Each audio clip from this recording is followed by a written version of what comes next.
What's poppin', everybody?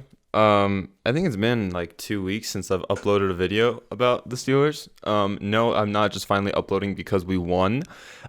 We played on Monday night against the Bengals, and I work on Mondays at night, so I can't sit down and make the video because usually I have to watch the fourth quarter, like the last 2 minutes while I'm driving to work. So I didn't just like crawl out of my Steelers fan hole because we won.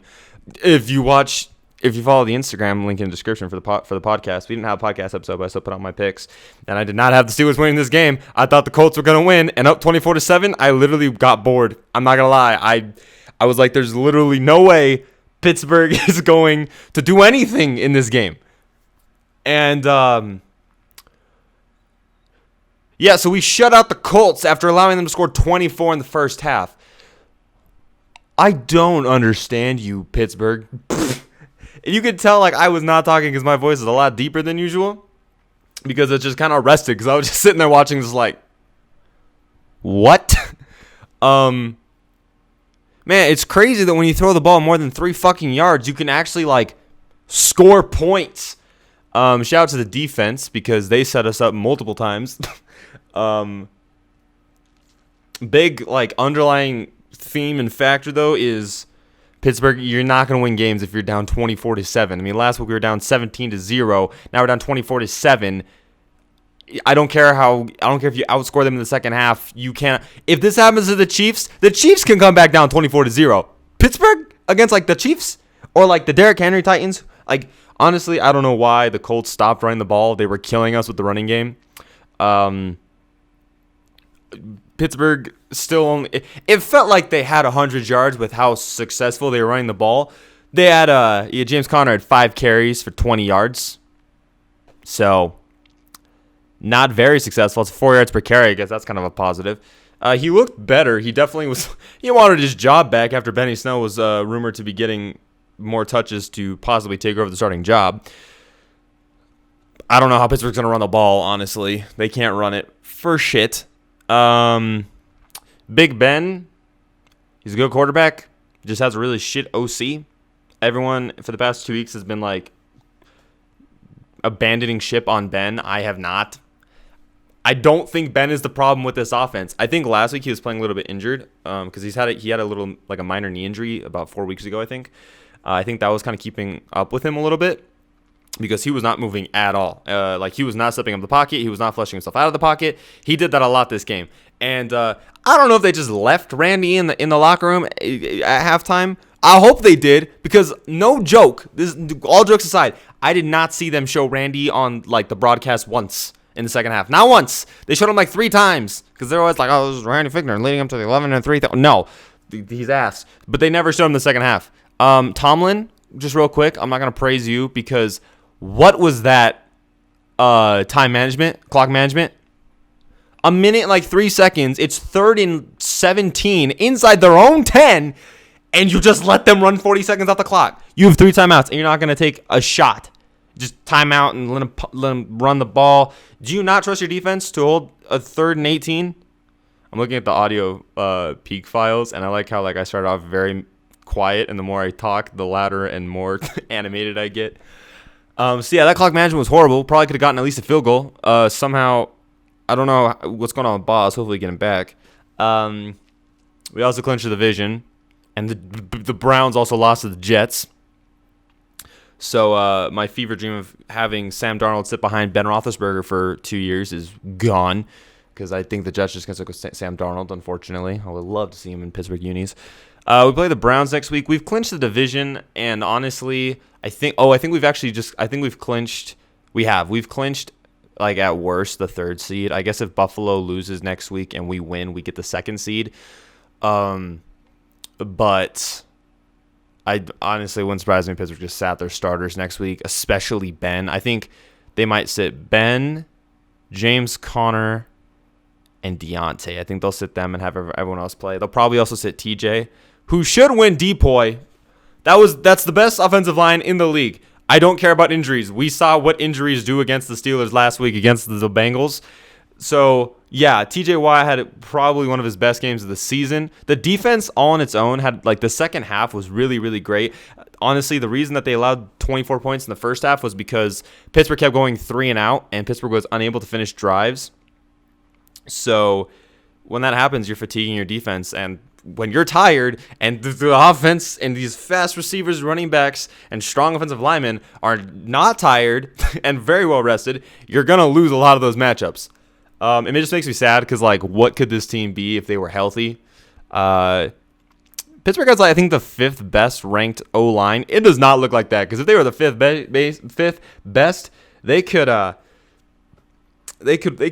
like run the ball.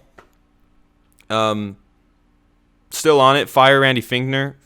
Okay, Finkner. Honestly, everyone I've heard call him Randy Finkner, but there's no N there, so technically it is Fitchner, but I guess it's Fickner. We're just gonna call him the Finkner. That's what we've been calling him, so we're gonna stick with it. But yeah, he's ass. You can tell when Ben is calling the plays because. Or, like, I honestly think they're letting Matt Canada sneak in and call plays as well because there's some college shit being ran. And you could tell when Randy's first 3 plays of the game, slant, slant, slant. What? The first one didn't work. Okay, I can maybe see you trying the second one. The second one didn't work. You're going to try it again? Deontay, in my opinion, if he can catch a ball consistently, top 15 wide receiver in the league, probably just with his speed and how well he can separate from really good secondary players, secondary corners. We saw that on the touchdown. He's super fast, great in the slot as well. Juju had a fantastic game as well. Honestly, everybody on the team had a great game. Like, I know Chase wasn't too involved, but he still had a really good game. Trying to think about other take. Ebron had a good game. Honestly, almost all the wide receivers, they started off the game, there were some really bad drops, but they got it together. We just need a running game. If Pittsburgh can just get a running game, because the play action was working. You could tell that the Colts knew the momentum had shifted to Pittsburgh after they scored to bring it within 3. And so I think the Colts were like, they might run the ball here because they have momentum. So the play action was working. You know when play action works? When you have a running game, because then teams don't want you to run the ball. So then you have passes open up. Biggest thing is I'm just hoping they look at this game and they're like, wow, throwing the ball downfield works. I don't want to hear that the refs gave Pittsburgh this win. There were a lot of missed penalties in this game for Pittsburgh, like that could have gone Pittsburgh's way that were not called. Blatant ones, a lot of face masks on running plays, and a lot of DPIs also, and just defensive holdings that weren't called. So I don't want to hear that. Trying to think. I mean, honestly, Pittsburgh, you just need a run game and fire Randy Finkner, or just like set him on the side and let Ben call the plays. Because, I mean, Ben was doing a great job. I will say they did a good job not panicking. It makes me sad because if they played like this the past 3 weeks, they probably would continue. They'd probably be 15-0 right now with a chance for the number 1 seed. Because, I mean, if you have an offense like that second half offense, which just marches down the field, you're going to win games. But I don't feel comfortable. I would like Pittsburgh to get the 2 seed because then they'd have to play Miami, I think. Oh, shit. Would it be Baltimore? You know what? The 3 seed might be nice because I would rather play Miami than Baltimore, honestly. Because I think, honestly, the only team that I think Pittsburgh can beat in the first round of the playoffs is Miami. In the second round, maybe the Titans. I don't think they can't beat the Chiefs. Pittsburgh's best bet to make it to the Super Bowl is to either have the Chiefs lose in the first round that they play or to somehow pull off a miraculous upset in the AFC Championship. And then again, I don't know how Pittsburgh could beat. Green Bay might be the only team in the NFC Pittsburgh could beat because, well, no, it's their running defense that's shit, so never mind. Yeah. I'm going to watch the post-game press conferences now. No injuries, which was good. I think we get Spillane back for the playoffs, so that's actually really good. Williamson had a great game, though, so shout out to him. I think Spillane's nice, though, because like they're lining Vince Williams up against running backs in the pass game. Marcus Allen was out, so maybe that's why they did it. But Pittsburgh also has a history of doing that. Secondary or the defense on its own was a little lenient on that 2-minute drill by the Colts to possibly win the game. Yeah, man, just makes me sad to think of like what this team could be if they were healthy. Browns next week. If I'm Pittsburgh, I am resting starters. You locked up the division title. Who cares if you get the 4 seed? I think that they said they cannot do worse than the 3 seed now. And honestly, if it turns out that Miami is the 6th seed, I would love Pittsburgh to be the 3 seed because that would benefit us much better. So yeah, please rest our best players. We do not need more injuries going into the playoffs. And honestly, we really didn't have a bye week, so this might benefit us greatly. Also, maybe just use next week as like a developing play calling game. Like, hey, let's try a million of these plays just to see if it works. If it can work with Mason, it can work with Ben.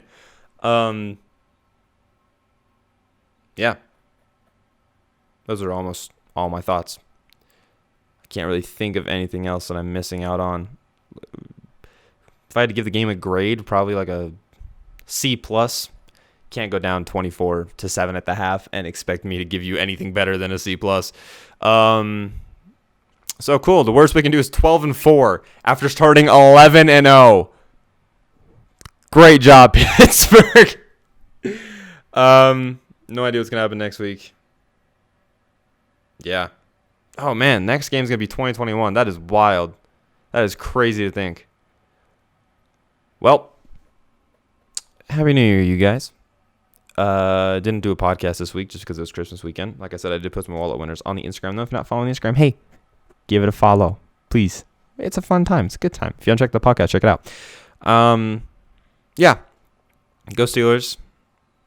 Just clarify, I do not think the Steelers are a good team all of a sudden. I think if they play how they did in the second half consistently, then they are. But I do not see them doing that. Because there are things that you should do, and then there are things that the Steelers do, and they do not correlate at all. All right. Still no idea how to end these videos. So